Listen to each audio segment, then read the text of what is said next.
Yan, yung totoo na may hinihigop. Sinigang na kambing mga kabagis, ang sarap. Ganito pala natin niluto yung ating sinabawan na kambing mga kabagis. Simpleng mga ricado lang yung ating gagamitin. Basta't aasim, fights na. Ito nga pala yung ating mumunting karne ng kambing. Kay ganda ng laman matapos nating chop-chopin. Walang kataba-taba at napakalinis ng laman. At handa na ito para ating lutuin. Dito ay naghaling-haling na tayo para sugdan na nating lutuin yung ating sinabawang kambing. Kahoy lang muna yung gagamitin natin para makatipid ng kaunti sa LPG at yun yung aking partner, yung anak ko.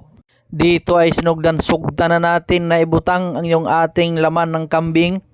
Lapwa-lapwain na natin ng ilang oras para sigurado na malambot yung ating kakaining laman ng kambing.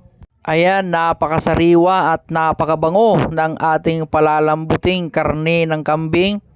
Antay-antay lang tayo ng ilang mga oras para sigurado na malambot yung karne ng kambing na ating kakainin. Ayan, tatakpan na ni kabagis yung ating kaldero. Pasensya na at bulingit-bulingit pa rin yung ating kaldero de negro. Ito na yung ating mga ricado mercado, handa na.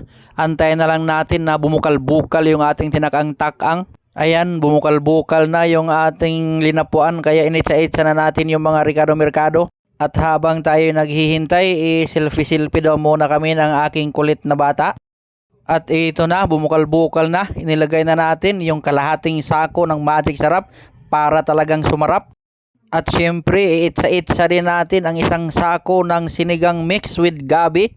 Sinigang mix lang yung gamit natin kasi tumingin-tingin tayo sa paligid. Wala tayong makitang sambag di hubag. At dagdag pasarap, isang bulig ng saging.